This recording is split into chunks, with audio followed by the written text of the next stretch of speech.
Buenas tardes, bienvenidas y bienvenidos. El Instituto Nacional para el Federalismo y el Desarrollo Municipal de la Secretaría de Gobernación les damos la más cordial bienvenida el día de hoy a nuestra sesión de El Derecho a la Ciudad con el tema Inclusión Digital y Acceso Equitativo a la Ciudad, la cual tiene como objetivo analizar el potencial de la inteligencia artificial para favorecer la inclusión digital de los grupos sociales en coordinación de vulnerabilidad y generar las condiciones para lograr un acceso equitativo a los beneficios sociales propios de los entornos urbanos.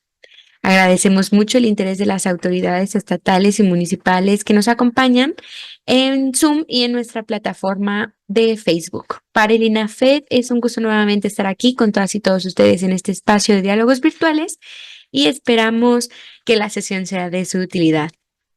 Les comentamos que en caso de presentarse una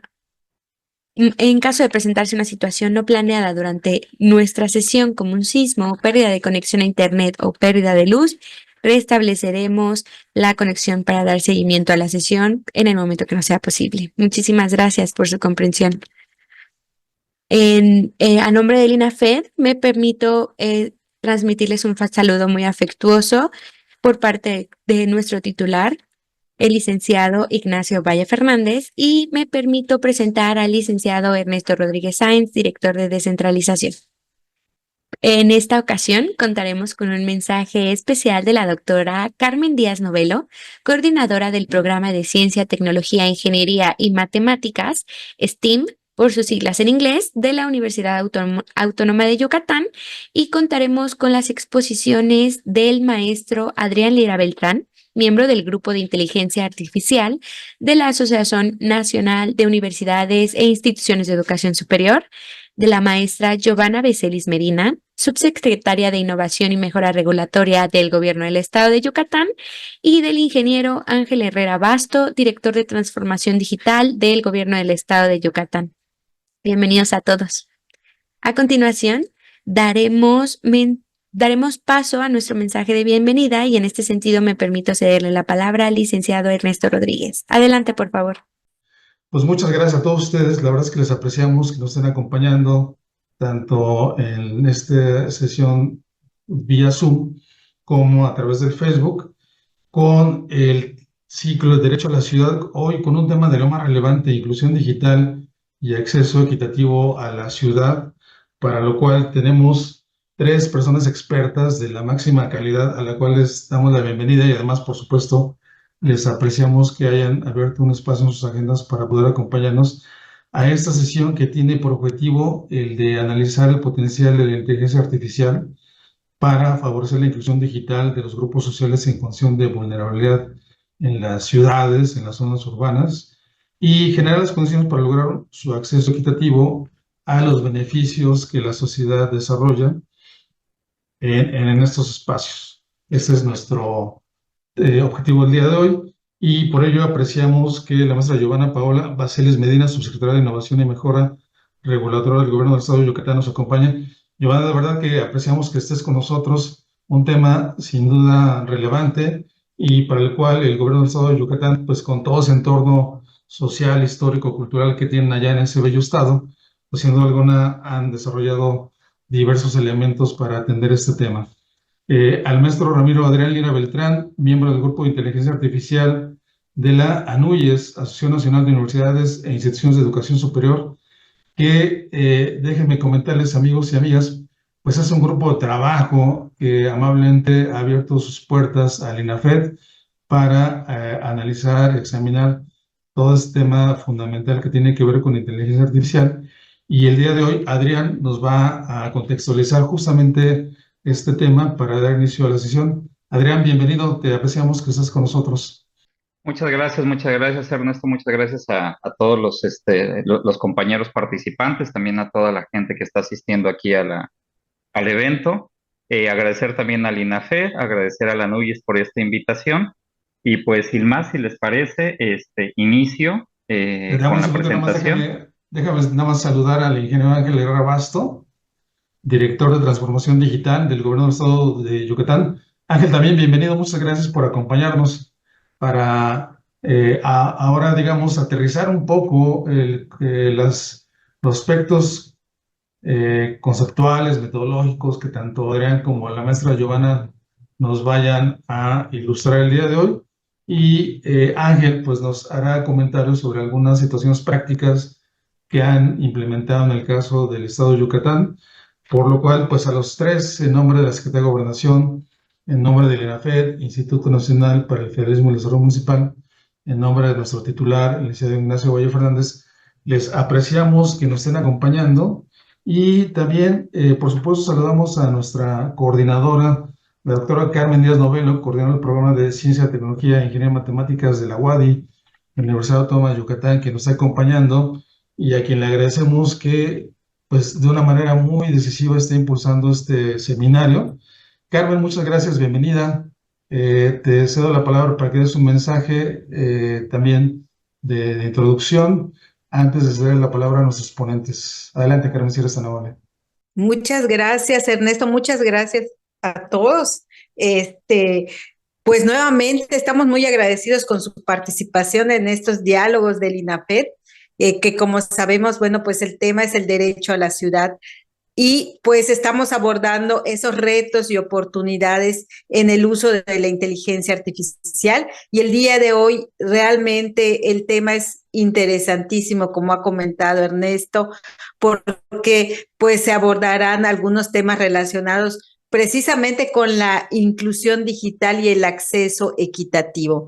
Y así como en sesiones anteriores platicábamos la importancia de los datos para sobre eso, pues construir o adoptar nuestras soluciones de inteligencia artificial, pues de la misma manera el estar preparados con un proceso, con procesos de transformación digital en nuestros gobiernos también es un pilar fundamental para poder sobre ello construir estas soluciones de inteligencia artificial. Entonces, en ese sentido, pues, ¿qué les puedo comentar? Que estoy súper contenta de tener aquí a Giovanna, a Ángel, a Adrián, pues que son colegas con quienes pues me ha tocado colaborar, trabajar muy cercanamente, entonces sé que les va a encantar este diálogo. Muchísimas gracias y muchas felicidades al INAFED porque pues estamos dando continuidad mes a mes con estos diferentes temas que son de tanto interés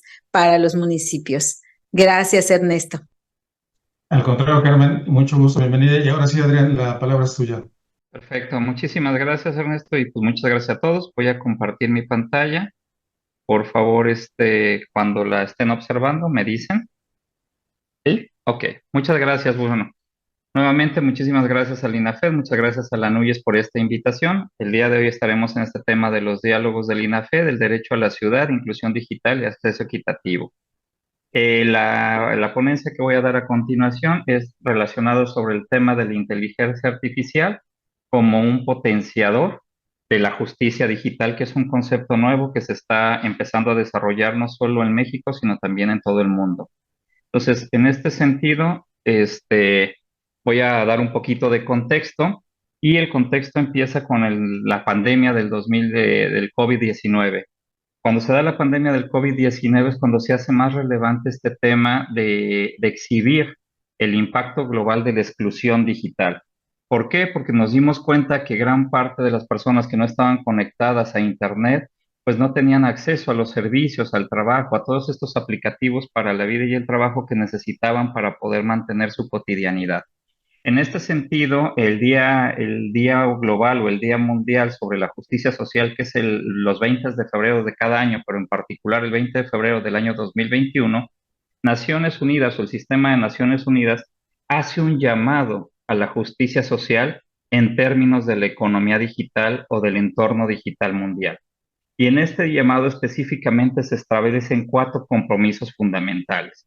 El primer compromiso fundamental es poner fin a la brecha digital, es decir, que ya no haya más excluidos. A la fecha tenemos más o menos 3 billones de personas, de seres humanos en el mundo que no se encuentran conectados a Internet o que no cuentan con el acceso a estas tecnologías y por ende a todos los aplicativos que con ellos refleje.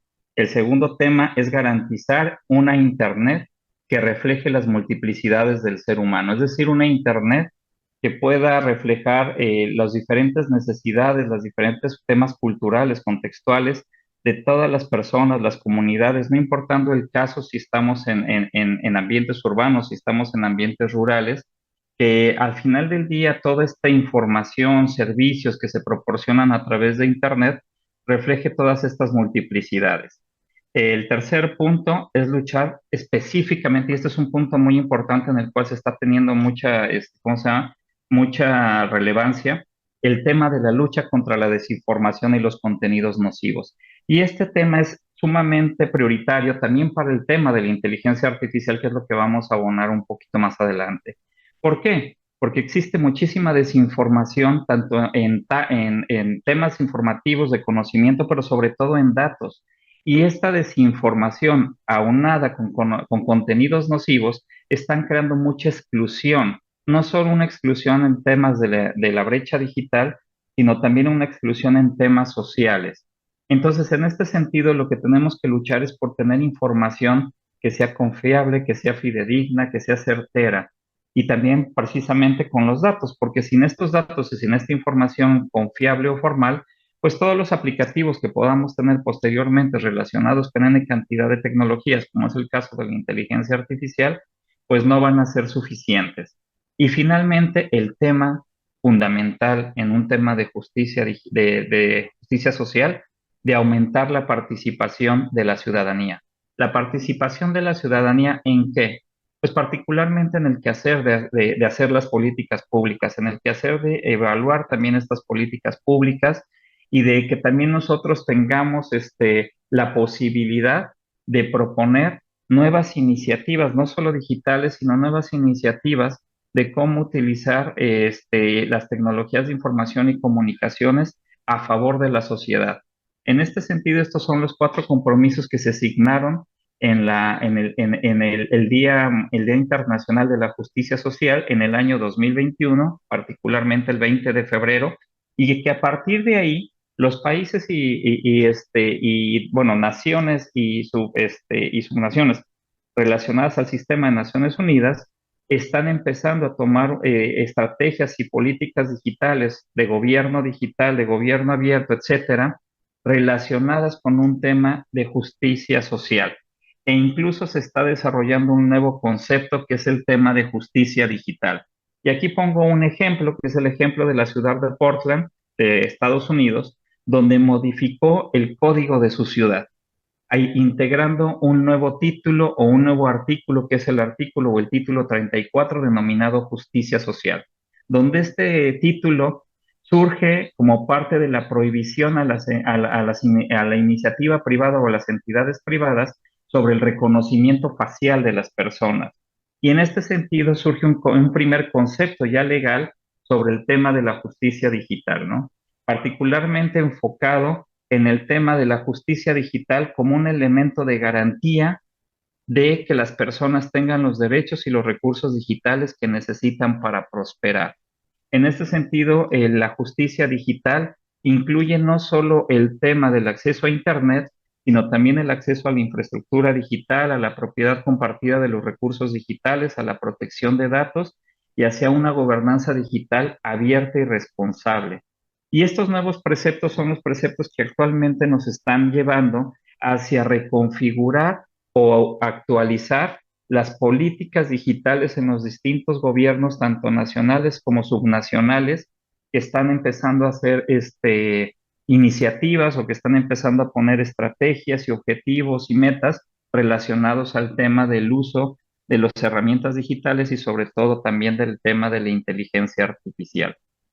Bajo este entendido, lo que también hay que tener en cuenta es el tema de que efectivamente hoy vivimos una dualidad digital y que esta dualidad digital no está provocada específicamente por la tecnología. Esta dualidad digital la provocamos nosotros como seres humanos en las formas de cómo estamos utilizando o empleando la tecnología. ¿Qué quiero decir con esto? Que la tecnología per se es una herramienta, incluso la inteligencia artificial, aunque tiene algoritmos que le permiten aprender, pero al final del día, todo esto lo desarrolla o lo crea el ser humano. Y el ser humano es quien está provocando esta dualidad digital entre utilizar las tecnologías por creando una exclusión o creando una inclusión, creando prácticas inmorales o creando prácticas éticas, creando temas de irresponsabilidad, o sea, creando soluciones o utilizando la tecnología con irresponsabilidad o utilizándola con responsabilidad y finalmente cayendo o estando fuera de los marcos jurídicos o los marcos legales.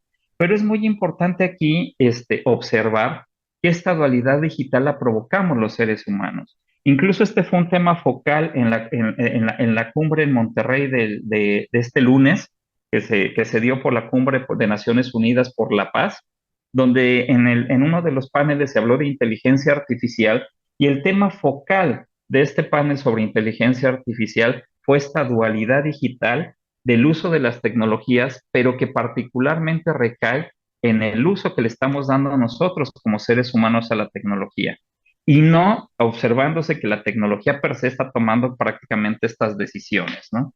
Entonces, este es un tema que tenemos que tener muy en cuenta, particularmente los tomadores de decisiones. Y en este sentido, pues entonces pasemos al tema de la inclusión en la ciudad y el acceso equitativo. Inclusión a la ciudad y al acceso equitativo ¿de qué? ¿Por qué? ¿Para quién o para qué? Pues ¿de qué? De la inteligencia artificial.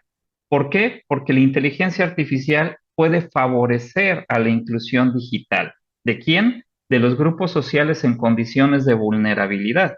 ¿Para qué? Para generarles condiciones de acceso equitativo y sobre todo para integrarlos a los beneficios propios de los entornos urbanos.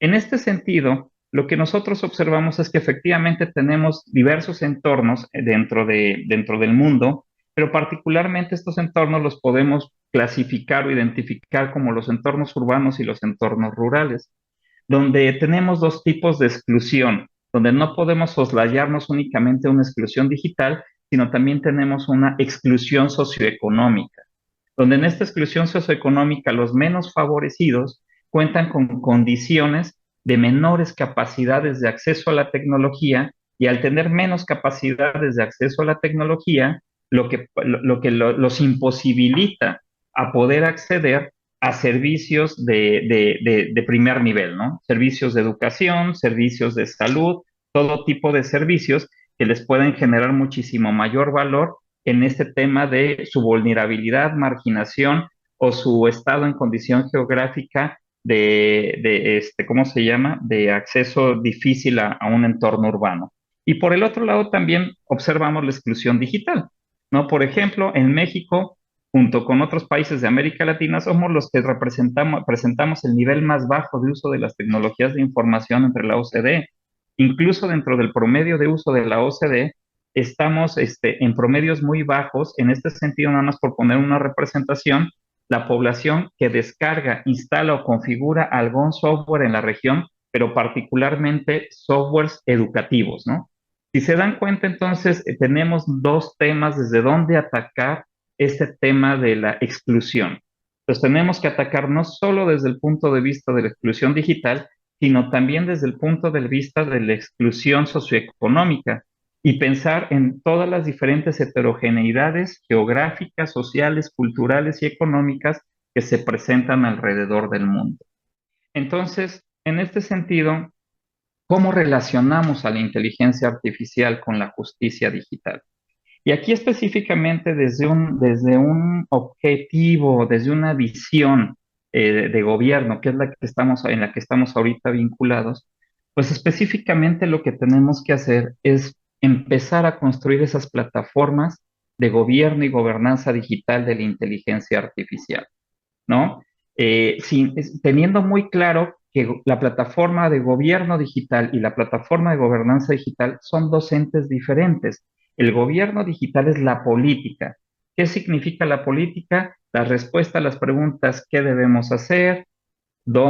¿A quién vamos a estar dirigidos? ¿Para qué lo estamos haciendo, no? Y la gobernanza digital ya nos implica las preguntas de cómo lo vamos a hacer, dónde lo vamos a hacer, quién lo va a hacer, bajo qué marcos jurídicos, bajo qué estándares tecnológicos, bajo qué protocolo lo vamos a hacer. Entonces son dos áreas de actuación muy diferentes, porque al perder de vista esta separación de estas dos temáticas, muchas veces generamos las agendas de gobierno digital, Pero al solo generar la agenda de gobierno digital sin generar todo el tema de la gobernanza digital, entonces no tenemos la forma de cómo instrumentar esas políticas y nos quedamos muchas veces solo en el tema de la institucionalización de las políticas.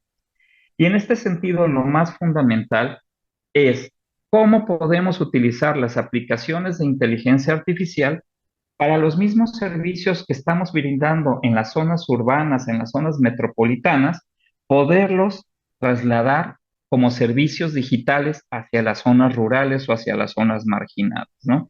Es decir, cómo podemos empezar a utilizar la gestión energética inteligente, la inteligencia artificial generativa, la ciberseguridad, los chatbots, los asistentes virtuales, la telemedicina avanzada, el aprendizaje personalizado, tantas aplicaciones que hay hoy de la inteligencia artificial.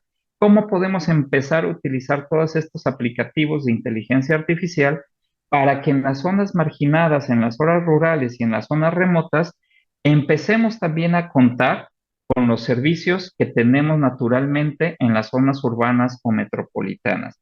Y aquí voy a poner un caso que yo tenía hace unos años, o que yo fui partícipe hace unos años, en el estado de Jalisco, aquí en México, dentro de la denominada Red de Conectividad Jalisco.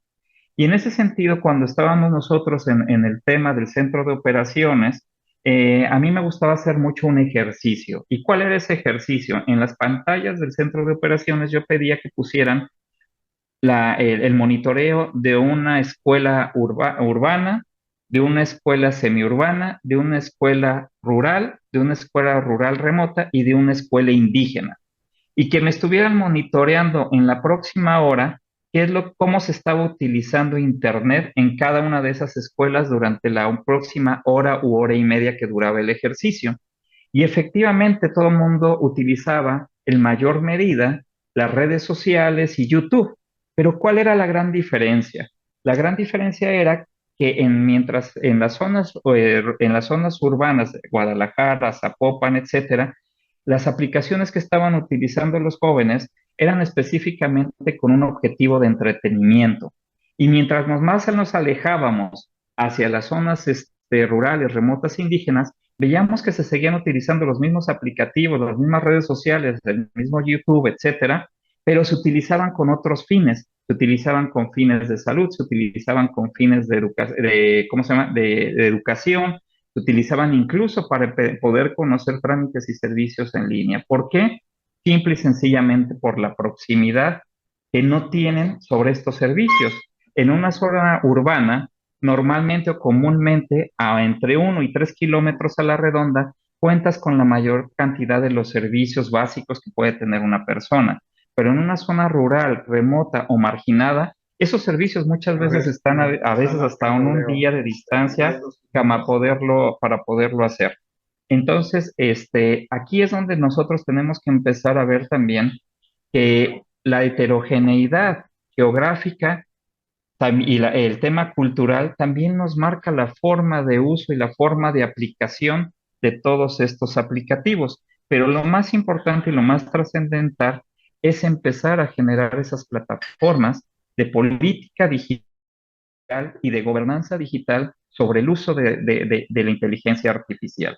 Bajo este entendido, hay diferentes estudios, diferentes análisis que nos dan indicios de cómo se está utilizando bajo esta práctica de la inteligencia artificial, bajo un tema de justicia digital o bajo un concepto de justicia social. Y aquí podemos también estar analizando, investigando uno de los últimos estudios que hace la OCDE sobre el uso estratégico y responsable de la inteligencia artificial en el sector público para América Latina y el Caribe. Este documento, que es un documento del año 2022, nos permite analizar primeramente qué significa un uso estratégico y responsable de la inteligencia artificial y nos da los indicios y los parámetros de cómo se está utilizando esta tecnología en los distintos países de América Latina y cómo se está empezando a apropiar el desarrollo y aplicación de la inteligencia artificial para temas de gobernanza y gobernabilidad digitales. Y entre algunos de los casos que podemos ver en este estudio están los siguientes. Por ejemplo, el primero de Argentina, el uso de la inteligencia artificial y la ciencia de datos para detectar brotes epidémicos, ¿no? Posterior a la pandemia, pues como ustedes saben, empezó también a focalizarse el uso de la inteligencia artificial para temas de salud y sobre todo para temas de cómo podemos empezar a detectar estos brotes epidémicos. Aquí en Argentina se desarrolló un algoritmo específico.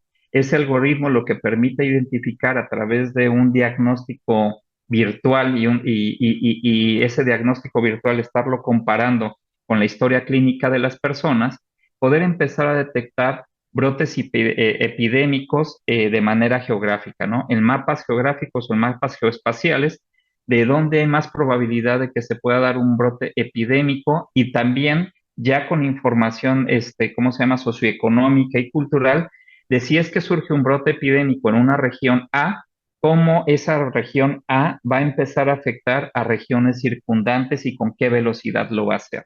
Otro ejemplo es el de Colombia, el de la identificación de potencialidad de beneficiarios potenciales a programas sociales. Este también es muy interesante, este aplicativo, porque lo que permite a partir de una identificación de las condiciones socioeconómicas de la población, identifica para cada tipo de población, incluso a nivel familia, a nivel persona, cuáles son los programas sociales que se puede estar desarrollando el gobierno para beneficiar más directamente y con mayor impacto hacia esos perfiles poblacionales.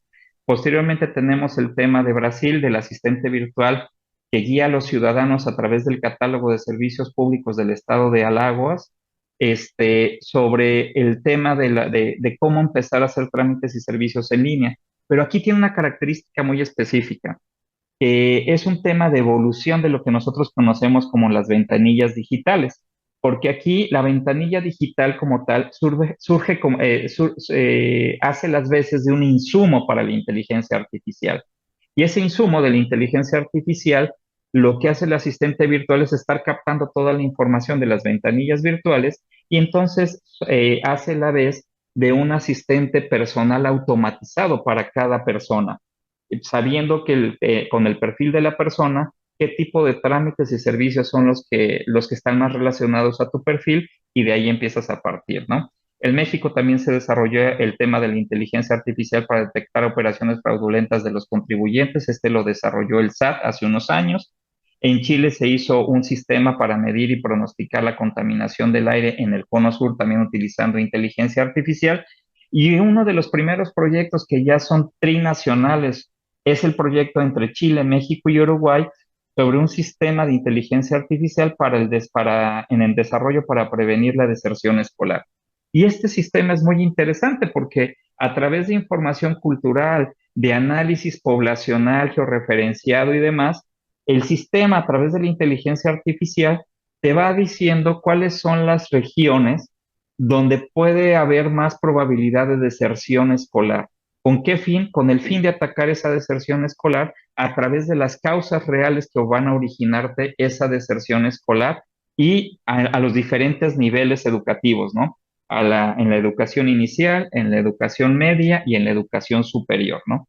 Entonces, estos son algunos de los estudios, algunas de las aplicaciones que se están dando sobre el tema de la inteligencia artificial, particularmente en nuestra región, en América Latina, pero sobre todo lo que hay que tener muy en cuenta y muy en consideración es que tenemos que empezar a generar estos conceptos, estos preceptos de tecnologías por impacto, donde el impacto está muy relacionado con el tema de generar un valor social un valor social, económico, gubernamental o medioambiental para la sociedad en su conjunto, pero sobre todo estar trabajando también con estos preceptos de justicia social que tienen que ver con la inclusión, que tienen que ver con la equidad, que tienen que ver con generar entornos propicios para un empleo digno, etcétera, ¿no?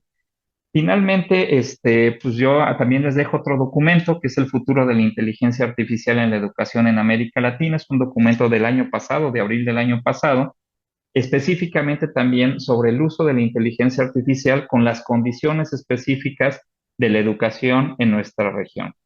Y yo con esto culmino en este momento mi aportación Y no sin antes sí me gustaría dejarles ahí como sugerencia esta prerrogativa de no caigamos en lo artificial de la inteligencia social, en todo esto que se dice en las redes sociales, que se dice ¿cómo se llaman? Los metaversos, etcétera, y utilicemos información y datos que ya estén confirmados. ¿Para qué? Para tomar nuestras decisiones y que sobre todo estas decisiones sean decisiones certeras, puntuales y objetivas. Muchas gracias. Muchísimas gracias a usted, maestro Adrián Lira Beltrán. Y a continuación me permito cederle la palabra a la maestra Giovanna Becelis Medina para que comience con su ponencia. Adelante, maestra. Pues muchísimas gracias por la invitación, Ernesto, Carmen, gracias, de verdad es un gusto estar el día de hoy.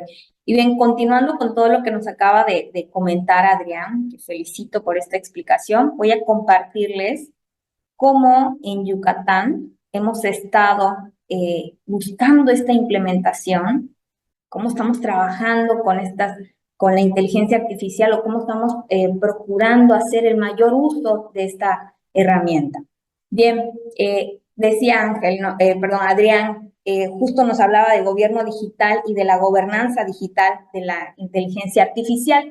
Desde una conceptualización, nosotros cómo hemos estado trabajando. El derecho a la ciudad más la inteligencia artificial nos da un componente de gobierno digital. Nosotros actualmente pues, tenemos un derecho, un principio de legalidad y nosotros solo podemos hacer como gobiernos lo que la ley nos permite. Y entonces ahí estamos trabajando estos esquemas de procesos más digitales, haciendo el uso de la inteligencia artificial. Aquí tres situaciones que nos han ayudado muchísimo aquí en Yucatán: el trabajo coordinado, la inteligencia nos ayuda muchísimo, la inteligencia y estos esquemas digitales, pero tiene que haber la parte humana que logre esta coordinación. Está la reingeniería de los procesos y de las tecnologías, toda esta implementación y lo principal, nuestro marco normativo. Tenemos ya que tener este sustento legal que nos hable de que ya contamos con plataformas digitales, que ya contamos con la inteligencia artificial para poder operar nuestros procesos. Miren, aquí uno de los grandes retos que tuvimos al iniciar la administración fue precisamente la de transformar la experiencia de la ciudadanía. ¿Qué encontramos en el 2018? Y todavía al día de hoy podemos encontrar muchos de estos esquemas en la interacción que tiene un gobierno con la ciudadanía. Nosotros encontramos un módulo de unidades de servicios electrónicos, famoso UCE, que fueron creados en el 2004. Es este esquema de un kiosco digital automático. Sin embargo, en 20 años que llevaba funcionando, no se había actualizado, no se había aprovechado que siguiera teniendo una mejor tecnología. Ahí ya teníamos mala atención, excesivos tiempos de espera, fallas en los sistemas y largas filas. Y entonces esta situación nos dimos a la tarea de analizar más a fondo de qué estaba pasando con estos trámites. Encontramos 888 trámites y ahí veíamos el proceso, lo que les decía. La gente va a buscar la información, se va a reunir requisitos, va a ingresar su solicitud, luego busca dónde realizar el pago, atender las posibles inspecciones y hasta recibir su resolutivo. Aquí estos datos en promedio vemos que eran 5 documentos, sin embargo, veíamos allá documentación que iba de 1 hasta 25 requisitos. 16 días hábiles en promedio, pero tiempos de 1 hasta 252 días. Una interacción de 6 funcionarios que probablemente hoy uno te dio una lista de requisitos y cuando los llevas te piden ahora uno más, uno que no estuvo en ese check. Y un dato muy importante, solo encontramos 57 trámites que se podían gestionar en línea. Partiendo de esto, algo que nos ha ayudado muchísimo, donde hemos usado la inteligencia artificial, fue salir a preguntarle a la ciudadanía cuál era el trámite que más, en este caso, consideraban engorroso. A través de una plataforma, utilizamos el mecanismo de ir y preguntarle, pero usando unas tablets para que su respuesta se fuera automáticamente a una plataforma y nos pudiera dar esta información de manera más rápida. También lo promovimos en las redes sociales para que pudiéramos alcanzar a más población. Entonces ahí buscar el tema de inclusión, de aquel que no tiene el internet, pero necesitamos que nos digan qué está pasando con esta interacción entre gobierno y ciudadano, y aquel que hace uso de las plataformas para que también se sume a esta participación en toma de decisiones que tenemos que hacer las autoridades. Este primer ejercicio nos ayudó muchísimo, hicimos todo el trabajo de priorizar un plan de trabajo y pues aquí probablemente hay servidores públicos que trabajan mucho con la ley de mejora regulatoria. Hoy no tenemos una ley general, digamos, que nos hable de sistemas digitales. Sin embargo, sí hay una ley general de mejora regulatoria que nos impulsa y ya es una obligación de los 3 niveles de gobierno de que tenemos que apostarle a trámites digitales. Y ahí nos da una serie de herramientas de mejora regulatoria que tenemos que implementar. Nada más voy a ponerles el ejemplo donde hemos hecho el mayor uso de la tecnología, de la inteligencia artificial, es el tema del registro de trámites y servicios, la ventanilla digital de inversiones. Miren, el registro estatal de trámites y servicios. ¿Qué podemos encontrar allá? Toda la información, absolutamente todo lo que ustedes necesiten para interactuar con algún gobierno, una autoridad estatal, ya pueden ustedes saber cuál es esta documentación, qué horarios, tiempos de respuesta, criterios de resolución y lo principal es que ya tenemos 3 niveles de acceso. Ya sea una presolicitud donde puedo iniciar la información o la interacción vía digital, lo que es gestión, todo lo hago en línea y únicamente acudo a recoger pues aquello que es en especie o aquel documento que tiene cierto nivel de seguridad que no pueden enviármelo y el trámite que es 100% en línea. Hemos logrado con el uso, con esta inclusión de toda esta tecnología y esta estratificación de nuestros, en este caso, ciudadanía, pasar de 57 a 534 trámites que ya se pueden iniciar en línea. Aquí, de 800 que encontramos, nosotros estamos entregando 734 trámites publicados de las dependencias de gobierno estatal. Esta es su clasificación. Tenemos 200 que son presenciales que todavía tenemos oportunidad de que continúen a este esquema de digital y las presolicitudes que son aquellos que todavía pueden madurar en un mejor nivel de digitalización. Hay 193 que es 100% en línea y 117 que es la gestión en línea. Y aquí les presento capturas de pantalla del Registro Estatal de Trámites y Servicios. ¿Cómo hemos hecho este acceso, que sea mucho más rápido para las personas poder encontrar la información? Porque si bien nosotros podemos conocer cuál es la estructura de gobierno, sabemos qué hace obras públicas, un desarrollo urbano, pero la ciudadanía no entiende cuál es esta estructura administrativa, solamente tienen una necesidad y quieren que el gobierno o cualquier autoridad, en este caso, le resuelva. Aquí, para facilidad de esta consulta, de que encuentre la información, lo tenemos agrupados a través de 30 eventos de vida. Ustedes pueden ver aquí estos conceptos. Puede ser la administración pública, apertura de empresas, catastro, construcción, deporte, cultura. Muchas maneras para que la persona pueda asociar lo que requiere con alguno de estos conceptos. También lo puede buscar a través de grupos para facilitar lo que les decía, el acceso. Lo tenemos por adultos, adultos mayores, ciudadanos, hombres, mujeres, jóvenes. Entonces, de cualquier manera, el ciudadano puede hacer una búsqueda. También puede colocar la palabra y esta palabra le va a dar un listado de aquellos trámites que se relacionan con lo que está buscando.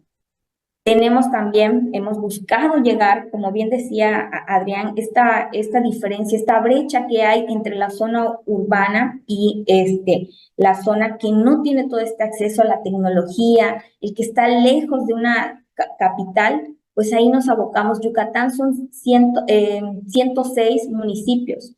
Mérida, pues es la capital, entonces ahí estamos contando con todos los servicios, los parques cuentan con internet, el transporte se puede consultar en una app de tal manera que puedes estar viendo la ruta en este caso de transporte. Y en el municipio, pues todavía estamos, digamos, hay esta brecha, ¿no? Los estamos sumando a estas plataformas digitales para que tenga más transparencia, para que esté más, digamos, con más acceso a la información de sus trámites municipales. Ahí ya pudimos adjuntar a 6 municipios y también estamos trabajando con 3 órganos autónomos. Como ustedes pueden ver, estas formas que faciliten la interacción con la ciudadanía. ¿Qué encontramos de información dentro del registro de trámites? pues lo que les decía al inicio, toda la información que sea necesaria, desde horarios, costo, requisitos, criterios de resolución, quién es la persona encargada. Y tenemos la protesta ciudadana, que esto es una herramienta de la mejora regulatoria que nos pide la autoridad o la ley general que tengamos. La protesta ciudadana es para que en el momento que a un ciudadano no se le responda o no le llegue su respuesta en ese momento de manera remota, activa, y nos hace llegar una solicitud para saber qué está pasando. Tenemos evaluación de la información, ustedes pueden ver en la parte de abajo, después de protesta, que hay una serie de preguntas para saber cómo el ciudadano nos está calificando, cómo considera el uso de esta información y si requiere de más información necesaria. Y lo principal, que puede iniciar su trámite en línea sin tener que acudir a una ventanilla. Esto reduce 92 vueltas y un costo social, como bien nos decía Adrián, de que no es un costo que cae a las arcas de un gobierno, sino es lo que le cuesta a la ciudadanía, desde pedir un permiso en su trabajo, lo que gasta en el pasaje o lo que puede gastar en gasolina, su tiempo, lo más valioso que tenemos, ¿no? Ahí también hemos estado impulsando, hablaba Adrián de ventanillas digitales, y en Yucatán tenemos la primera ventanilla digital de inversiones en el país. Este modelo pues está reconocido por la OCDE y tiene justo esta inclusión de la tecnología. El mapa Yucatán es la traducción de todas las capas de información que tienen las autoridades, pero ya disponible para el ciudadano. Únicamente tiene que poner su dirección para que pueda conocer qué información es la que tiene la autoridad, desde si puedo poner un bar, si estoy en una zona protegida, si estoy en una zona de derrumbe. Entonces, todo aquello que muchas veces les sirve para la toma de decisiones. El motor de pagos ya no tiene que acudir a una ventanilla a pagar, lo puede hacer vía electrónica. Su expediente digital ya no tiene que estar sacando copias, ya no tiene que estar capturando 20,000 veces su solicitud, sino que con su expediente digital ya está toda esta información digamos, en su expediente y toda su documentación. Entonces solamente él la vincula. La firma electrónica, porque tenemos que garantizar que la persona sea, ya sea la persona física o moral, que es reconocido para poder emitirle una respuesta, y la agenda de inspecciones. Las inspecciones que muchas veces nos dan tanta complicación porque estamos trabajando o no contamos con el tiempo, entonces ahí ya se puede agendar una inspección o ya hay manera de contactar en este caso al funcionario que va a llegar a tu predio. Y las inspecciones son en el momento, son electrónicas. Se está llevando un equipo electrónico, se están tomando fotos y esto se está subiendo al sistema. Y con todo esto, pues vamos reduciendo. Licenciado Ernesto, creo que estamos presentando un inconveniente técnico con la maestra Giovanna Becelis. No sé si en lo que la recuperamos guste dar comentarios adicionales. Creo que ya está de regreso. Es ella, ¿verdad? Hola, Sí, ¿estoy listo. Es que listo? te nos fuiste tantito, Giovanna. Ok, gracias. Ya estoy por concluir. Nada más, en estos mecanismos digitales también consideramos espacios presenciales donde hemos incluido la tecnología para que puedan realizarse los trámites de mayor demanda social. Ahí tenemos ya 9 ventanillas de atención, pero les digo, el uso de la tecnología nos permite que la ciudadanía pueda gozar de esta facilidad en la gestión de trámites. Con esto hemos logrado este ecosistema donde las solicitudes ciudadanas, quejas, indicadores entran en un proceso para interactuar, para hacer la interoperabilidad, la transversalidad, y podamos entonces emitir trámites digitales, la atención de calidad y ciudadanos satisfechos. Y esto no se puede quedar nada más como una buena práctica, tiene que irse a un marco normativo. Tuvimos que cambiar 8 leyes estatales, 11 reglamentos para que entonces pudiera ya considerar plataformas digitales, tecnologías de la información, inteligencia artificial como parte de nuestro proceso de operación y de atención. Este es el reto que muchos tenemos, el cómo lo hacemos. Si bien estamos acostumbrados a un proceso tradicional, con la simplificación hacemos una reducción importante con esta digitalización, se reduce costo social y reducimos estas brechas de corrupción. Ahí hemos estado avanzando en lo que la ciudadanía va cambiando su forma de hacer los trámites y estamos cerrando con un 53% de la gestión, que son más de 10 millones de trámites, que estamos logrando que ya la gente opte por la opción digital. Y pues esto nos ha permitido un reconocimiento en el Observatorio Nacional, pues colocando a Yucatán en el primer lugar. Y cierro con esta fórmula que creo que es la mejor, digamos, forma de sintetizar por qué es importante en este caso la inclusión de la inteligencia artificial en lo que hacemos. Entonces, nuestra digitalización de procesos de trámites nos permite mayor accesibilidad a un menor costo, que dejamos de estar gastando en bodegas, en papeles. Con esto también logramos mayor transparencia y menor corrupción. Logramos hacer que se reduzcan o prevengan aquellos posibles actos de corrupción. Pero es sumamente importante motivar la participación ciudadana para que entonces ya podamos hacer pues un mejor Yucatán, un mejor país. Muchísimas gracias. Agradecemos mucho esta exposición sumamente interesante por parte de la maestra Giovanna Becelis Medina, subsecretaria de Innovación y Mejora Regulatoria del Gobierno del Estado de Yucatán. Y a continuación me permito cederle el uso de la voz al ingeniero Ángel Herrera Basto para que comience con su ponencia. Adelante, por favor, ingeniero. Hola, buenas tardes. ¿Me escuchan y ven la presentación? Todo perfecto, adelante. Gracias. Ernesto, Carmen, muchas gracias por la invitación. Un gusto saludarles. A mis compañeros Adrián y Giovanna por toda la información tan relevante y pertinente que nos han presentado. Creo que es importante, me uno en complemento a la conversación que la licenciada Giovanna nos presentó.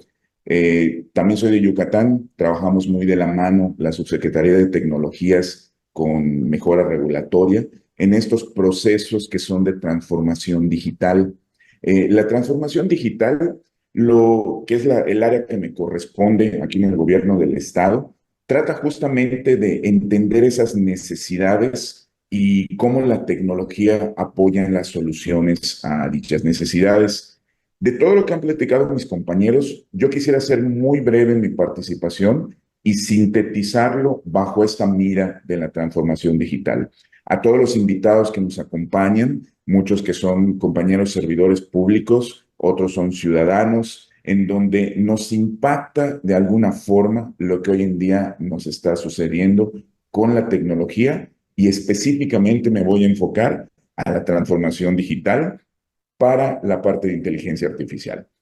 La licenciada Giovanna nos presentó mucho de lo que se ha hecho hoy en día en Yucatán, que es en sí la digitalización de los trámites. Sabemos que la transformación digital enfoca herramientas que son todos los sistemas, las aplicaciones, las plataformas, los procesos, como lo que antes hacíamos de manera manual, en ventanilla, y teníamos al ciudadano esperando en el sol 2 horas en la cola. Hoy en día se hace desde un móvil con 2 clics. Y finalmente también son las personas. Y yo me voy a enfocar un poco en esta parte sobre la sensibilización de lo que implica pasar de algo que anteriormente era hecho a mano a lo que es la tecnología. Y aquí es donde entra la inteligencia artificial, porque hoy en día hay muchos mitos, hay muchas leyendas urbanas, hay muchos chismes de pasillo que vemos en las redes sociales sobre qué es la inteligencia artificial y cómo nos está impactando. Es por eso que le llamé a mi participación el Desmitificando a la Inteligencia Artificial. Y voy a comenzar con un pequeño video. Es un pequeño video que encontré por ahí, que es una película que si no la han visto se las recomiendo, para que nos hable un poco sobre este tema. Es muy corto. Mr. Theodore Twombly, welcome to the world's first artificially intelligent operating system. We'd like to ask you a few questions. Okay. Are you social or antisocial? I guess I haven't been social in a while. How would you describe your relationship with your mother? Thank you. Please wait as your operating system is initiated. Hello, I'm here. Hi. Hi, I'm Samantha. Y ahí termina. No la vamos a ver completa porque no tenemos el tiempo suficiente. Esta película se llama Ella, en el 2013. justo nos habla de la inteligencia artificial. Toda la temática es sobre un sistema operativo que, como pudimos ver aquí en el video, se configura con base en la información que nosotros le proporcionamos y nos genera una respuesta humana o nosotros lo percibimos como humano. Entonces, cuando hablamos de estos temas de inteligencia artificial, es donde surgen justamente los mitos acerca de la misma.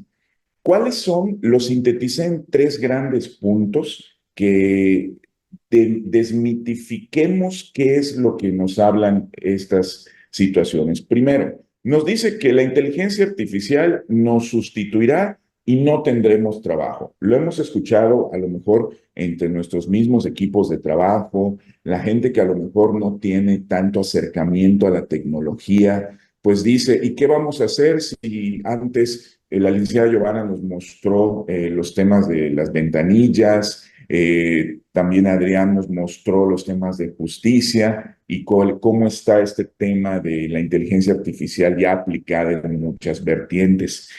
Justamente el tema de nuestra plática, que es la inclusión digital y el acceso equitativo, viene con el primer mito, porque muchos tienen ese temor a que la inteligencia artificial le quitará el trabajo a las personas. Vamos a ver de qué trata este mito. El segundo, también nos habla como algo inalcanzable, que la inteligencia artificial solo está en empresas como Google, como Amazon, en el gobierno de Estados Unidos, en Alemania, y lo vemos como algo que falta muchísimo por llegar y que mientras tanto, pues nosotros seguimos usando nuestro papelito porque falta mucho para que nos toque. Y finalmente el otro mito habla, que ese creo que a lo mejor si lo han escuchado hasta nos da un poco de miedo, que la inteligencia artificial tomará conciencia y acabará con el mundo y que se volverá un ente maligno y un montón de estas cosas que habla sobre la tecnología. Vamos a ver desde una perspectiva de sensibilización cómo la transformación digital aborda estos temas. Del primer punto, la inteligencia artificial no nos está quitando trabajos, está resignificando el concepto de productividad.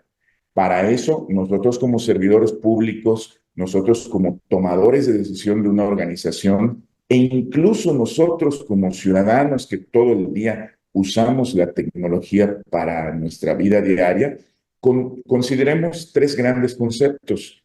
Primero, el involucramiento. Sí o sí tenemos que saber de inteligencia artificial. La maestra Carmen en el grupo que estamos nos comparte todos los días información relevante. Busquemos esos accesos para poder conocer a qué se refiere la inteligencia artificial. Adrián también ya nos compartió en el chat información relevante. Ese es el primer punto. No somos ajenos al cambio, no somos ajenos al involucramiento que debemos tener con lo que hoy en día ya está sucediendo. Ahora, si lo vemos desde una perspectiva organizacional, si eres un tomador de decisión, si los que estamos aquí escuchando esta plática estamos en un organismo en donde tomamos decisiones, vamos a ayudar a que estos roles sean más efectivos. ¿Y esto cómo lo hacemos? Primero identifiquemos las tareas repetitivas. A lo mejor si yo tengo una persona que solo tiene que revisar que todos los documentos ya se firmaron, cambiemos a firma digital. Y no es que estemos despidiendo a la persona, sino encontremos cómo estos roles, donde a lo mejor el aporte, y hablemos no porque la gente no aporte, sino justamente que sus habilidades estén dirigidas a que el tiempo que les ocupa cumplir sus funciones sea aprovechado de manera adecuada, pues también sean partícipes de este cambio. Todas las personas tienen las capacidades de adoptar la tecnología. Es cierto que la curva es distinta. A lo mejor alguien de 18 o 19 años, pues definitivamente nació con la tecnología y no es algo ajeno a ellos. A lo mejor nosotros que ya rondamos entre los 40, 50, porque en mi caso, porque estoy inmerso en la tecnología, pues me gusta explorar y si no lo entiendo, pues a lo mejor lo googleo, le pregunto a ChatGPT, que es justamente una inteligencia artificial, y empiezo a entender cómo se pueden cambiar estos roles. Y de ahí se une también el tercer punto, el liderazgo. La clave en un organismo es el liderazgo. Las personas que lleven el liderazgo son la llave para reducir los miedos y la incertidumbre de los equipos de trabajo. Si tenemos a lo mejor en nuestro equipo algún líder, un director, un gerente, un jefe que no adopta estos conocimientos y estas directrices de la inteligencia artificial, pues ese miedo va a permear en todo su equipo. Entonces, seamos esos agentes de cambio, seamos esas personas que a lo mejor no tenemos el último grito de la tecnología en nuestra organización, pero vamos a empezar a dar los primeros pasos. Lo que les presentó la licenciada Giovanna no surgió de la noche a la mañana. Les puedo asegurar que fueron gotas de sudor y ojeras para trabajarlo. Y algo curioso, trabajamos muy en conjunto la licenciada con un servidor y el tema de tecnologías, pues eso lo vemos aquí en los equipos de trabajo, esos resultados, ese mapa, esa firma electrónica, inspecciones, lo hacemos con un equipo de 4 direcciones que trabajan en conjunto. Pero un componente que, no me dejará mentir la licenciada, nos costó el que tengamos que meterle un poquito más de esfuerzo, justamente la resistencia de la gente. Desde la perspectiva de los servidores públicos, de no, pues es que mi ley dice que tiene que ser en papel y en la ventanilla. Entonces la licenciada Giovanna se daba con esa labor de liderazgo como un agente de cambio para quitar el miedo y la incertidumbre de que realmente estamos trabajando con información y no con documentos. Del ciudadano era lo mismo. ¿Cómo tengo la certeza de que mi información es segura, de que los datos, de que mi pago va a pasar? Justamente eso también eran con campañas de sensibilización. Nuestro primer paso es de que la inteligencia artificial no nos va a quitar el trabajo, sino tenemos que redefinir la forma en cómo integramos a la tecnología en nuestro día a día. Con el segundo punto, hablamos de que no Google, no solo Amazon, no solo Estados Unidos, sino aquí en México, específicamente les puedo hablar de mi estado donde me toca colaborar, en Yucatán, estamos teniendo los primeros pasos para la inteligencia artificial. A lo mejor no estamos a nivel como vimos en el video, quisiéramos, ahí está en el camino, pero las bases ya están sentadas. Toda esa digitalización de trámites que nos permite poder tener la información suficiente, así como vieron en el video, que lo primero que se hace en una inteligencia artificial es obtener la información, que más adelante les voy a platicar el cómo, pues ya tenemos esa base. Lo que sigue es, vamos a incluir inteligencia artificial dentro de los canales que se comunican con el ciudadano. Para eso, ¿cuáles son las propuestas? Que yo les comparto mis propuestas desde la perspectiva gobierno, pero estoy seguro que en todos los ámbitos tiene cabida cualquiera de estas perspectivas. Asistentes virtuales, ¿por qué? Porque a veces tenemos call centers de 3 turnos, contratamos aparte un servicio que los costos se elevan, a lo mejor la productividad no es la esperada o no tienen toda la información. Todo esto que, como mencioné en el punto anterior, son tareas repetitivas, pueden ser perfectamente sustituidos por un asistente virtual. Y hoy en día, la inteligencia artificial ya nos permite que el lenguaje sea de manera natural y humana. En el video vieron que escuchan a la inteligencia artificial como si estuviéramos hablando nosotros y dirías, pues es una película. En el 2013 sí, dijimos, pues es una película. Pero hoy en día creo que nadie me va a negar que desde el asistente de nuestro teléfono, nuestra bocina y todo, ya está teniendo este lenguaje natural. Lo segundo, es importante que las decisiones consideremos que también se toman con base en información. El mapa Yucatán que nos presentó la licenciada Giovanna, justamente es un mapa que está compuesto de capas de información. Si el sector salud tiene la información acerca de los contagios, por ejemplo, nos habló Adrián del COVID, nosotros utilizamos los pilotos de ese mapa, fueron porque necesitábamos mostrar a la población dónde están los focos de contagio.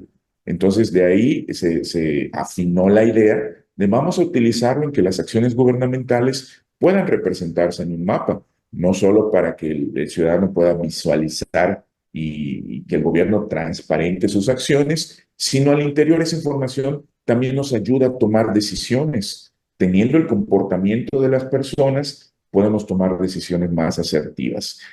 Y no solo viene en las acciones que realizas, sino también cómo prevés riesgos. Aquí, los que no saben, en Yucatán, pues somos propensos a huracanes. Afortunadamente, en este último año, hasta ahorita no ha habido alguno, pues escuchamos las noticias, se nos acompaña de Oaxaca, ahorita hay temas con el huracán, están también anunciados el huracán John. La situación siempre es un riesgo.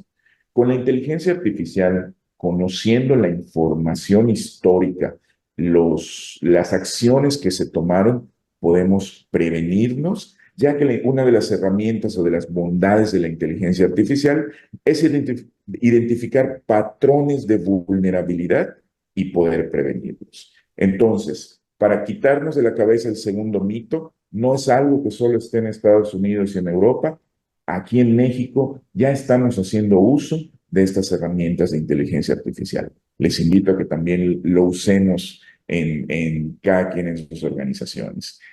Y finalmente, quisiera concluir con un esquema muy breve que nos responde al tercer punto, donde si decimos que a lo mejor va a tener vida propia, va a conquistar el mundo, pues esperemos que sea en conjunto con nosotros.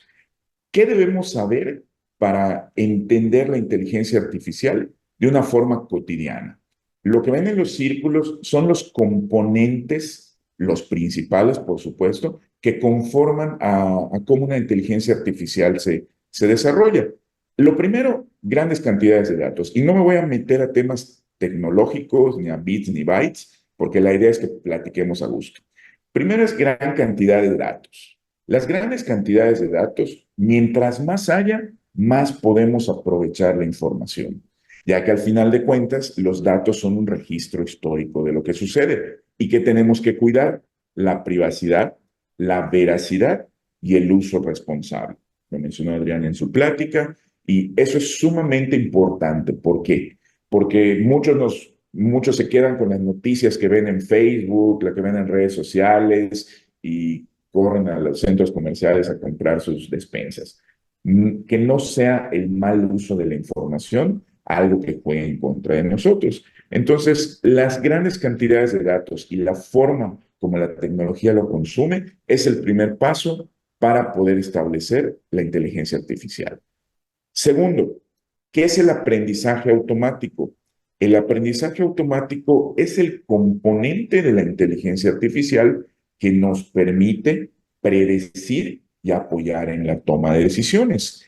Para esto se necesita que identifique los patrones que le proveíste en la información y que encuentre las relaciones entre ellos para que pueda detonar alguna tendencia. Tercero, el aprendizaje profundo. Y aquí sí quiero aclararlo porque a veces en algunos medios, cuando nos platican de cómo funciona la inteligencia artificial, confunden los dos. Cuando no, el primer paso es el aprendizaje automático, donde a lo mejor en una imagen reconoce un carro. Eso es el primer paso. Y el aprendizaje profundo son esos algoritmos que detallan y mejoran el conocimiento. Es conectar el conocimiento que la misma inteligencia ya descubrió y aumentarlo para descubrir nuevo conocimiento. Es decir, aprender sobre lo aprendido. Esto justamente es la bondad o la característica principal de la inteligencia artificial. Y este punto nos va a dar la tranquilidad de que no va a cobrar vida propia, sino es de la información que nosotros le propongamos, eso es lo que va a aprender. Adrián lo comentó muy puntual y estoy totalmente de acuerdo con eso. Cuidemos qué información le proveemos a nuestras herramientas tecnológicas. Y finalmente, es algo que comenté en la lámina pasada, el procesamiento natural. Conocer el lenguaje humano e interactuar con él. Y esto por dos situaciones. Tú tienes más confianza cuando estás escuchando, interactuar con alguien con un lenguaje natural. Yo recuerdo que igual con la licenciada Giovanna, cuando hicimos este ejercicio de digitalización de trámites con apoyo de la OCDE, nos recalcaron nos recalcaron mucho un concepto que era los momentos de vida o los eventos de vida.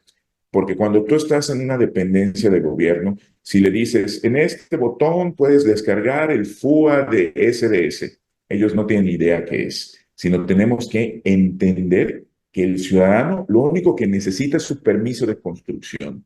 Entonces, busquemos que este lenguaje natural vaya permeando en todas nuestras herramientas gubernamentales, para que el siguiente paso sea que la inteligencia artificial, con base en esa información aprendida, pueda ofrecerle al ciudadano las soluciones en su propio lenguaje. ¿Y esto para qué? Porque le va a dar más confianza y adopción de la tecnología. Si un ciudadano de una página que no entiende nada y no está claro todo y que los colores están muy tristes y todo, te aseguro que no la va a usar. Entonces, no es que esté mal hecha, sino que no estamos pensando en el ciudadano, que en el caso del gobierno, pues es nuestra principal encomienda. Con estos puntos quiero cerrar de cuáles son a grandes rasgos los componentes que conforman la inteligencia artificial. No tengamos miedo. Fíjense que si alguien ha escuchado sobre gestión del cambio, es una metodología que aquí en la Subsecretaría de Tecnologías tenemos un área que la desarrolla, la compartimos igual con mejora regulatoria. ¿Por qué? Porque es importante saber que cualquier cambio a la gente le va a dar miedo, la gente lo va a rechazar. El que diga que no va a ser así, no es cierto. Siempre cualquier cambio, sobre todo tecnológico, va a haber una resistencia. Justamente es entender que es algo natural y al final del día lo van a pedir. Todos esos números que nos mostró la licenciada Giovanna, al principio era casi arrastrando, oye, vente, tienes que hacer tu trámite. Ahorita, espérame, ya estamos cerrando la administración, pídeselo a los siguientes. Se volvió eso a favor de la adopción de la tecnología. Y concluyo con una anécdota que a mí me hace mucho sentido ahora que estoy en el ámbito laboral, en donde la resistencia es natural y el miedo.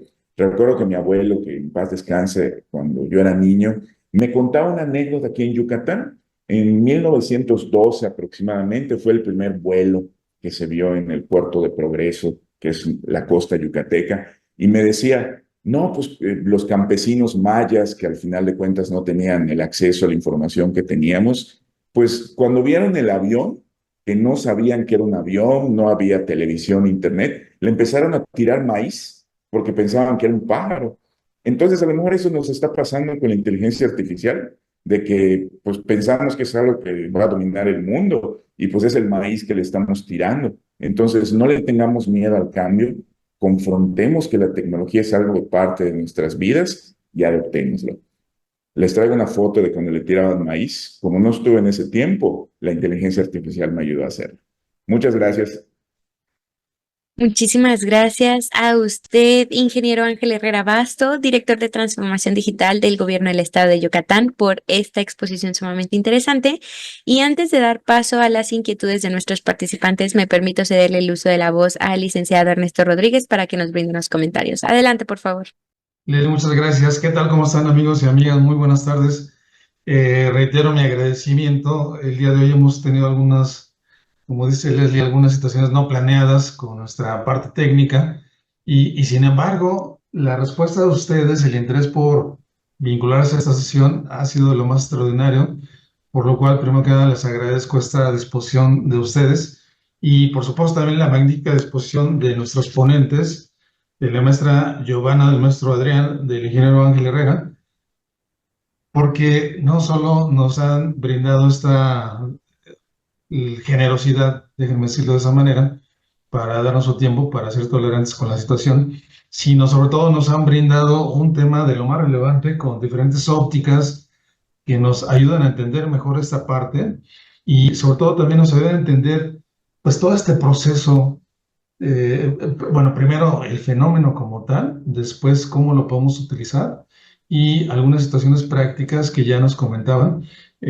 Yo quisiera hacer algunos comentarios adicionales porque tenemos varias preguntas, Giovanna, Adrián, Ángel, tenemos varias preguntas y preferiría pedirle a mi compañera Leslie que nos hiciera favor de leerlas y al final, si da tiempo, tanto mi compañera Carmen como un servidor, quisiéramos hacerle un comentario adicional Así es que, Leslie, si eres tan amable, adelante, por favor, con las preguntas. Con mucho gusto. La primera viene de Fernando Flores Figueroa, que nos pregunta, ¿la implementación de las TICs en las actividades de los gobiernos, gobierno electrónico? Vuelvo a comenzar con la pregunta. Viene de Fernando Flores Figueroa y nos comenta, ¿la implementación de las TICs en las actividades de los gobiernos, gobierno electrónico o e-gov, es una actividad que poco a poco se ha ido desarrollando en estos entes? ¿Qué tan fiable será el uso de la inteligencia artificial en las herramientas electrónicas desarrolladas por los gobiernos? Adelante, por favor. Pido una disculpa, no escuché, por algo no escuché la pregunta, no sé si Ángel y Adrián. Bueno, desde mi perspectiva, es, es muy importante, justo como lo comenté, de que sea un desarrollo progresivo. A la par de la tecnología, no es el tema, por eso no ando mucho en eso, entra la seguridad informática.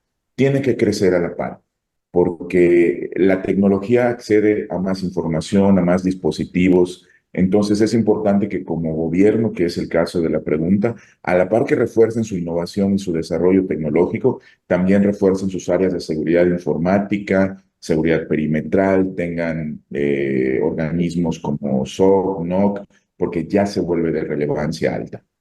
Gracias. Perdón, me gustaría complementar, que creo que es la que estoy leyendo. Este, facilita mucho el trabajo, ¿no? El que vayamos implementando o haciendo cambios en nuestros procesos, tanto a los servidores públicos nos ayudan como la parte de atención en la ciudadanía. Entonces, eh, ¿qué tan fiable será el uso? Como bien decía Ángel, hay que hacer un análisis, hay que ver en dónde nos descarga procesos, en este caso de bajo riesgo, que sí son importantes, pero digamos, podemos utilizar la inteligencia artificial para no poner en riesgo, digamos, otros procesos que sí tenemos que tener controlados. Gracias. Muchísimas gracias a ambos. Ingeniero Adrián, ¿gusta hacer alguna aclaración? Sí, Adelante. más allá de aclaración, una aportación, ¿no? También más allá, también aparte del tema de fiabilidad, creo que uno de los temas importantes es la factibilidad. Actualmente hay un concepto que está rigiendo en el mundo que es el concepto de tecnologías por impacto. El concepto de tecnologías por impacto es la selección y desarrollo de tecnologías donde esa tecnología te está dando un impacto real en los temas, en los tres temas fundamentales de una política de gobierno digital, ¿no? Que serían el tema de eficiencia administrativa, en el tema de impacto en los objetivos de desarrollo sostenible o en el tema de solucionar temas de justicia social. Y normalmente lo que se está haciendo es que esta factibilidad no solo se mide como una factibilidad técnica o tecnológica, sino también como una factibilidad económica bajo metodologías de costo-beneficio, costo-eficiencia, costo-potencialidad, etcétera, etcétera, ¿no? Entonces también es importante, más allá de la fiabilidad tecnológica, que es muy importante, el tema de cuál es su factibilidad y sobre todo cuál va a ser el impacto real que va a generar esa tecnología.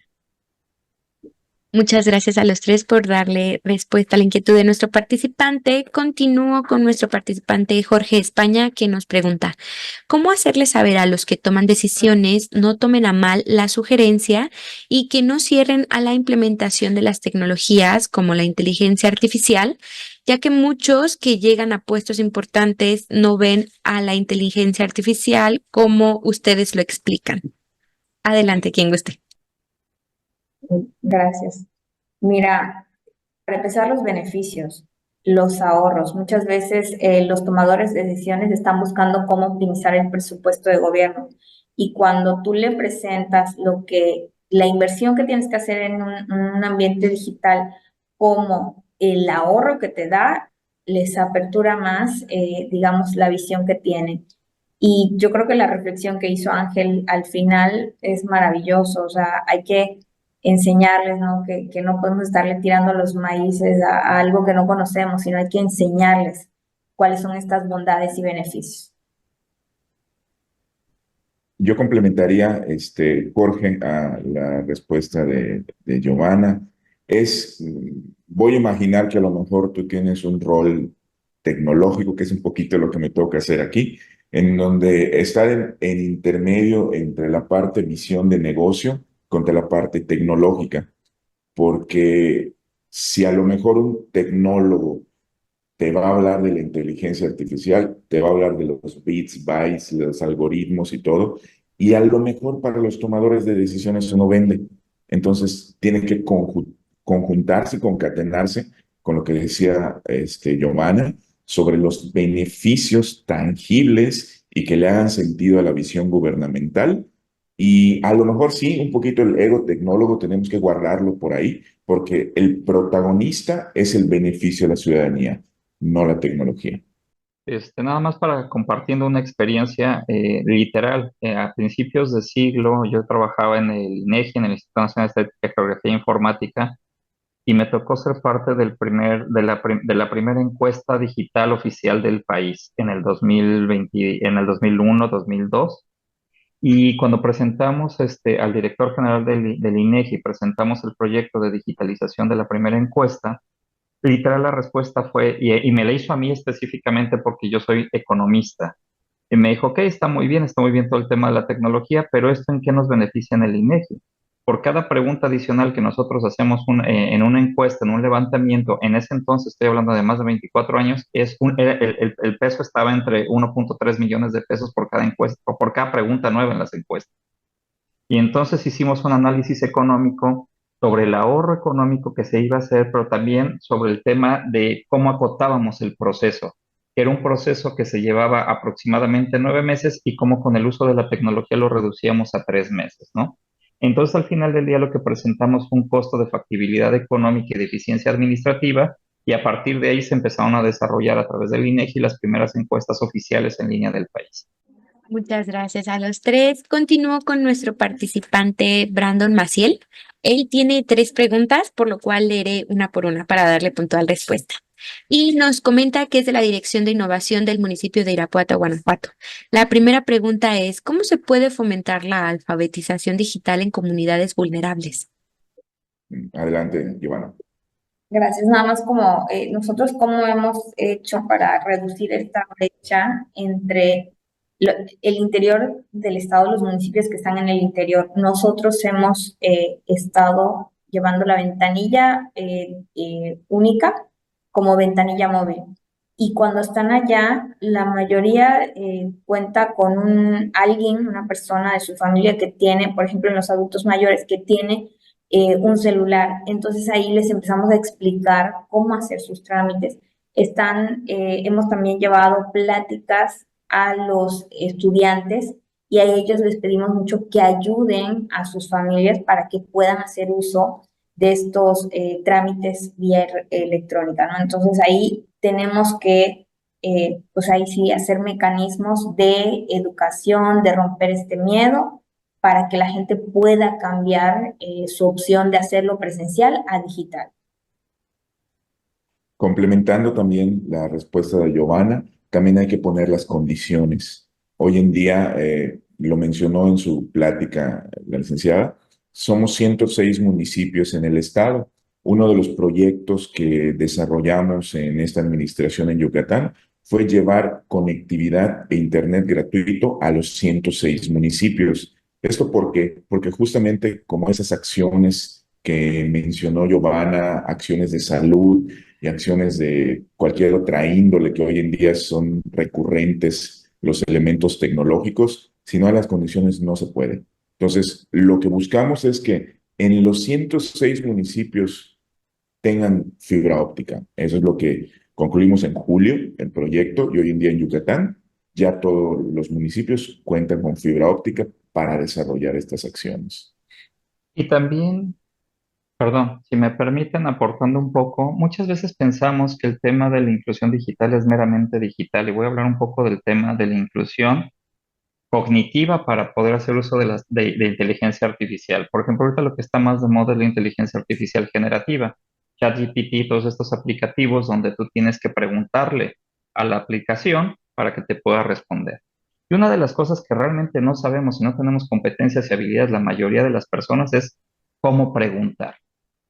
Y tenemos que empezar desde competencias y habilidades sumamente básicas sobre cómo preguntar, cómo utilizar la información, cómo hacer síntesis informativas, qué fuentes de información son confiables y fidedignas. Es decir, incluso si no hubiese la tecnología en la región, podemos empezar desde las escuelas a dotar de esas habilidades y de esas competencias básicas que al final del día, ya cuando llegue la tecnología, van a tener para que puedan explotar al máximo el uso de las tecnologías.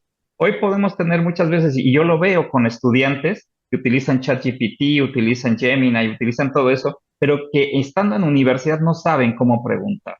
Y entonces al final del día, la información que les da el aplicativo, pues es información que tampoco les sirve porque les está arrojando información de fuentes de información que no son confiables y fidedignas. La pregunta que hicieron no es la pregunta relevante, no es la pregunta sustantiva que se necesitaba. Entonces también tenemos que empezar a ver que la inclusión digital hay un paso atrás. Y ese paso atrás de la inclusión digital es las habilidades y las competencias mínimas necesarias, matemáticas, alfabéticas, etcétera, que necesitamos como personas para poder explotar al máximo estas tecnologías.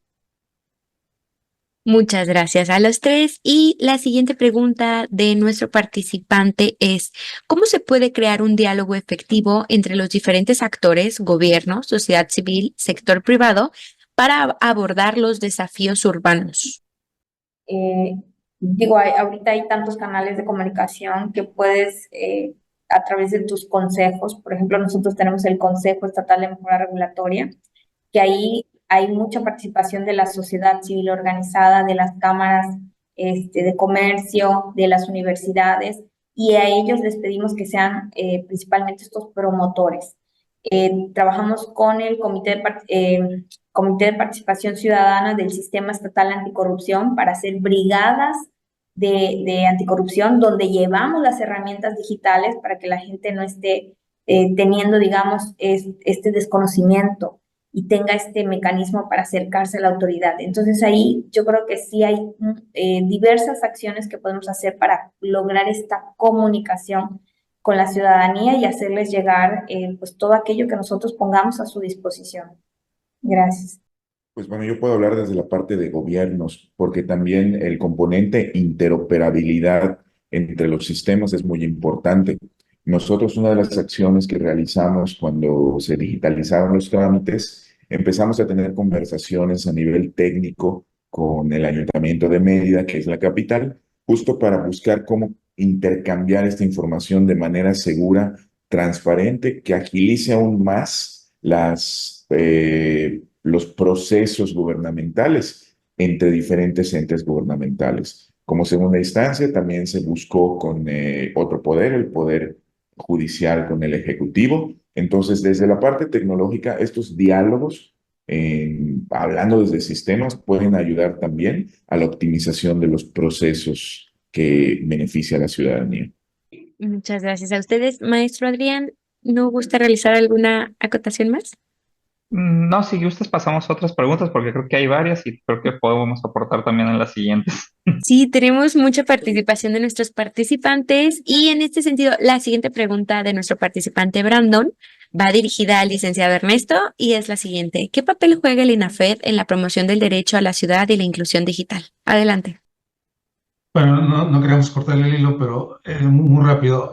Tenemos 3 años, Brandon, llevan a cabo este ciclo de diálogos El Derecho a la Ciudad y empezó con una iniciativa muy elemental, justamente eso de qué era el derecho. Pensamos que lo íbamos a resolver en una sesión y ya llevamos 3 años con estupendos ponentes como los que tenemos hoy. Y también somos los promotores dentro del gobierno federal en abordar la discusión sobre inteligencia artificial. Justamente es el motivo de este taller. Y mira, pues la riqueza que estamos teniendo con las preguntas de ustedes y con las respuestas de nuestros ponentes. Muchas gracias. Muchas gracias. Continúo con nuestra participante Evelyn Martínez y nos comenta, en materia de gestión de riesgos, ¿qué herramientas de inteligencia artificial podrían recomendar o se podrían adoptar e implementar para la prevención de riesgos, por ejemplo, por deslaves en época de lluvias, uno de los principales fenómenos que se presentan en mi municipio? Adelante. En materia de gestión de riesgo, yo sugiero que el libro, el documento que presenté, que ya también puse aquí el link, Hay dos casos específicos de gestión de riesgos, ¿no? Se están empezando a desarrollar a través de mapas interactivos y también con uso de Internet of Things, particularmente con uso de drones, sensores, etcétera. Se están empezando a desarrollar varios aplicativos de inteligencia artificial. Por ejemplo, recuerdo ahorita uno concreto que se está desarrollando en el estado de Jalisco sobre el tema los incendios en el bosque de la primavera, particularmente con uso de drones y sensores para poder mitigar en las épocas ¿cómo se llama? Por probabilidad de incendios, poder mitigar los incendios, pero no solo poder mitigar los incendios, sino ya cuando se presenta un incendio, cómo poder interactuar con este tipo de sensores que también miden la temperatura, la velocidad del viento y demás, cómo poder hacer una mayor y una más rápida mitigación del incendio, ¿no? Entonces, sí hay varios esfuerzos. De hecho, la Secretaría, la Semarnat a nivel federal tiene varios, ¿cómo se llama? Varias iniciativas al respecto. También pueden consultar la página de internet del World Summit Award de Naciones Unidas. El World Summit Award es un espacio, es una plataforma que da de Naciones Unidas donde se premian los mejores casos de uso sobre los temas tecnológicos a nivel mundial. Y ahí también pueden encontrar casos muy diversos y muy buenos al respecto. Si me permites, digo, en el ejemplo que nos pones está el atlas de riesgo. Muchas veces, o sea, nos facilita mucho la información. Tendría que ver en dónde estás si ya lo tienen realizado. Si no, hay apoyo, entiendo, de la autoridad federal para poder llevar a cabo un atlas de riesgo. En análisis de riesgo, la OCDE tiene toda una metodología que facilita mucho el cómo tú puedes hacer este análisis de riesgo para que puedas entender, digo, desde la visión o el tema que nosotros vemos de trámites y servicios, ver, por ejemplo, un tema de, les voy a poner, licencias de conducir. La primera vez que te dan una licencia, pues es un proceso muy importante que tiene que tener la autoridad, en este caso la Secretaría de Seguridad Pública. Pero la renovación empiezas a hacer esta de extensión de, oye, puede ser otra autoridad que revise, pues de una manera más rápida el tema de salud de la vista, el tema de sus huellas, el tema de su documentación. Entonces ya no lo tiene que hacer la autoridad. ¿Qué haces con eso? Desconcentras el servicio de tal manera que entonces lo haces más ágil para la ciudadanía y hasta para el dueño del proceso. Esto, te digo, es algo que te puede servir mucho, todo lo que tiene la OCDE. Gracias. Muchas gracias a ambos. Continúo con nuestra participante Kalin Segura vía Facebook y nos pregunta, ¿cómo y con quién se programa este tipo de plataformas o dónde se ingresa para gozar de un sistema así? ¿Cuánto cuesta y cómo se contacta con el proveedor del servicio? Pero, ¿de cuál plataforma? Sí, ¿de qué tipo de plataforma? Es únicamente la información que nos proporcionó. Bueno, digo, aquí te voy a responder lo que hemos hecho en Yucatán, o sea, aquí el equipo de tecnologías ha hecho mucho desarrollo propio. En este caso, pues el maestro Ángel, que él se encarga del área ¿Me fui? Sí, Tantito. maestra. No sé por qué. Y no me escuché nada. Nos quedamos en que su parte de los compañeros de TICS eran quienes daban este seguimiento. Adelante. Les decía, ellos son, yo siempre digo, son los que hacen la magia. Nosotros nos encargamos de la magia de esta parte de configuración, diseño y amarrar todos los sistemas. Gracias. Volvimos.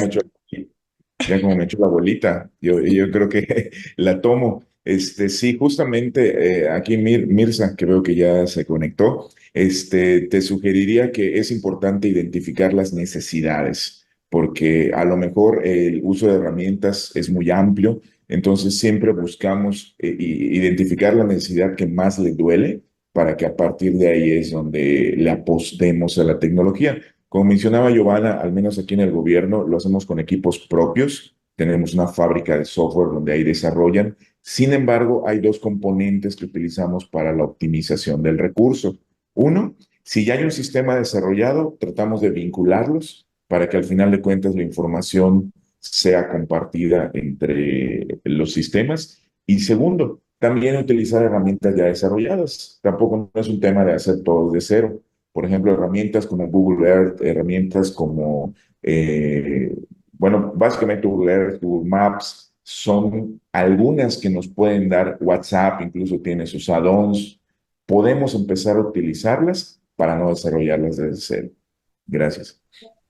Aquí Muchas, lo único que me gustaría a reforzar es que también se tenga una visión como lo mencionan en Yucatán, tanto la maestra Giovanna como el ingeniero Ángel, que tengas una visión a 10.000 pies de altura de todo el estado.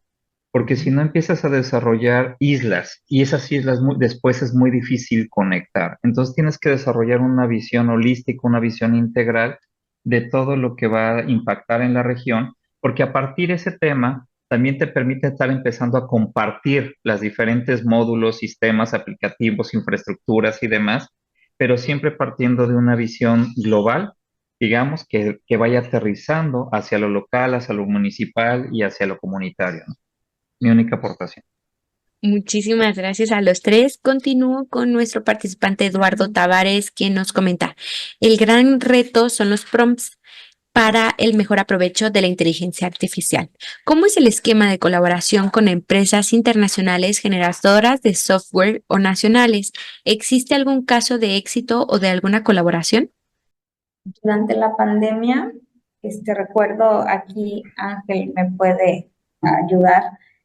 Aquí en Yucatán se hizo una colaboración, no recuerdo si fue con Google, de tal manera que en tu celular tú ya podías saber si estuviste cerca de alguna persona que tuviera, o sea, que haya tenido COVID, para que tú te pudieras, pues, cuidar, ¿no?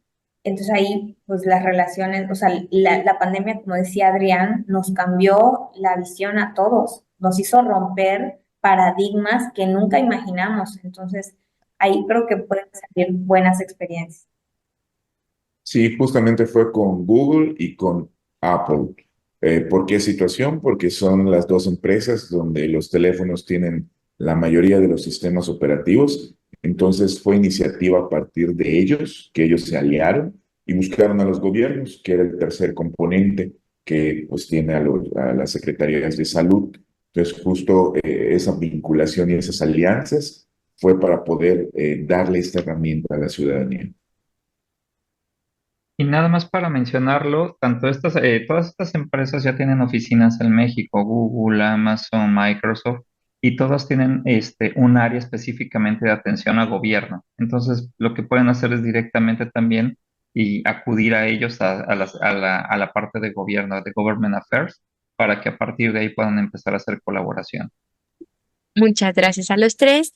Y la última pregunta que hemos logrado identificar viene por Víctor Páramo y nos pregunta, en caso de consumir servicios como Gemini, ChatGPT y derivados, ¿cómo se gestiona la ofuscación de datos sensibles o qué técnicas recomiendan implementar? Bueno, de mi parte, Víctor, te pudiera mencionar, primero en términos generales, como lo comenté en una de las preguntas, la seguridad tiene que ir a la par.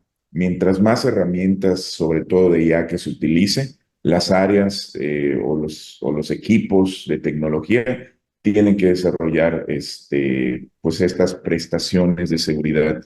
De las que nosotros utilizamos, pues es de entrada los accesos están validados por niveles, que es, vamos a decir, con la que puedes iniciar. Ya si hay más especialización, pues también el blockchain, nosotros no lo usamos. Si hay iniciativas, se está explorando todavía, pero considero que son entre la más accesible y la más segura.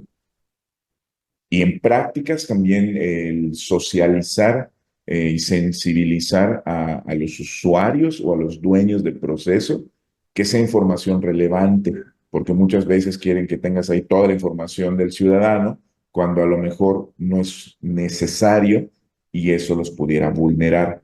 También cuando se haga la comunicación entre sistemas, que no sea el traspaso de información, sino que sea nada más la consulta y la respuesta hacia el requerimiento. Son, digo, entre otras, como que las prácticas que ahora me vienen a la mente para atenuar lo que mencionas. Y también yendo un paso atrás y que no es un paso tecnológico, es el paso que también mencionaba la maestra Giovanna, el paso jurídico y legislativo normativo, ¿no? sea, también identificar las leyes, los reglamentos sobre los cuales se tienen que suscribir estas acciones, la ley de protección a los datos personales, la ley de transparencia, es decir, todo el marco institucional que al final del día como gobierno es el que te va a regir y te va a dar el alcance de hasta dónde puedes y hasta dónde no puedes, ¿no? De hecho, ahorita se está reformando el tema sobre el tema del cómputo en nube y para qué aplicativos sí es posible que el cómputo en nube puede estar en otro país, para qué otros tipos de información es obligatorio que la infraestructura donde estás alojando la información tiene que estar en México, ¿no? Entonces también el paso atrás antes del tecnológico es empezar a analizar, como lo hicieron de muy buena manera en Yucatán, todo el tema del marco reglamentario, jurídico y normativo. Muchísimas gracias a los tres por darle puntual respuesta a las inquietudes de nuestros participantes. Para empezar a dar paso a nuestro cierre, me permito ceder el uso de la voz nuevamente al licenciado Ernesto Rodríguez. Adelante, por favor. Leslie, muchas gracias. Me gustaría que Carmen nos hiciera primero un comentario. Carmen, si eres tan amable, y después procedemos al cierre. Hola, claro que sí, con mucho gusto. Pues antes que nada, de verdad, súper agradecidos y pues ha sido una sesión muy rica por todo lo que nos han compartido, con muchas preguntas y pues creo que además de esta interacción en la que pues todos dan esa perspectiva de las diferentes respuestas, porque son temas que sabemos son complejos de abordar, complejos de implementar en muchos casos. Entonces, creo que el tema da para mucho, de verdad nos sentimos muy agradecidos por este espacio, por este tiempo que nos han otorgado Adrián, Giovanna, Ángel, muchísimas gracias. Y pues de verdad también me alegra mucho ver que pues se lograron conectar muchas personas y que nos han seguido también a través de las redes sociales y ese interés. Así que muchas felicidades al INAFED, muchas gracias Ernesto, gracias a nuestros aliados, al CIAPEM, a la NUYES, que nos apoyan para poder realizar pues todas estas actividades. Muchísimas gracias y felicidades a todos. Gracias, Carmen. Y yo me sumo a este agradecimiento. De verdad, amigos y amigas, muchas gracias por sus preguntas. La verdad es que enriquecen esto de manera fenomenal y enriquecen los comentarios de nuestros ponentes. Y es mi segundo agradecimiento para ellos. A la maestra Giovanna Paula Baceles Medina, subsecretaria de Innovación y Mejora Regulatoria del Gobierno del Estado de Yucatán. Giovanna, de verdad apreciamos que te hayas hecho un espacio en tu apretada agenda para estar con nosotros. Al maestro Gracias. Ramiro Adrián Lira Beltrán, miembro del Grupo de Inteligencia Artificial de la NUYES. Adrián, caray, es que ahora parece que los tres se pusieron de acuerdo, estamos jugando en el mismo equipo, los comentarios complementarios de ustedes fueron fenomenales y Muchas Adrián, te gracias. aprecio por tus intervenciones. Y al ingeniero Ángel Herrera Basto, director de Transformación Digital del Gobierno del Estado de Yucatán. Igual, Ángel, muchas gracias por tus comentarios. Me encantó cómo pues pudimos ir como de lo general a lo particular y las cosas prácticas, preguntas tan básicas, bueno, más bien tan particulares como aplicaciones, temas, instrumentos, y de ahí hacia arriba los fenómenos de la exclusión y de las brechas digitales y pensar de manera holística como cerraba Adrián. Espero que todo esto haya sido pues igual para todos ustedes, amigos y amigas, interesante, útil y agradable. Y no nos resta más que despedir la transmisión en nombre del INAFED, del Instituto Nacional para el Federalismo y el Desarrollo Municipal, de la Secretaría de Gobernación y de nuestro titular, el licenciado Ignacio Valle Fernández. Gracias a todo el equipo de INAFED que hizo posible esta transmisión. Y nuevamente gracias a todos ustedes, Adrián, Giovanna, Ángel, muchas gracias. Y por supuesto cuenten ustedes con toda la información que aquí se proporcionó. Muy buenas tardes, amigos y amigos, que tengan excelente tarde. Muchas gracias. Gracias, Buenas hasta tardes. luego. Hasta luego. Hasta luego.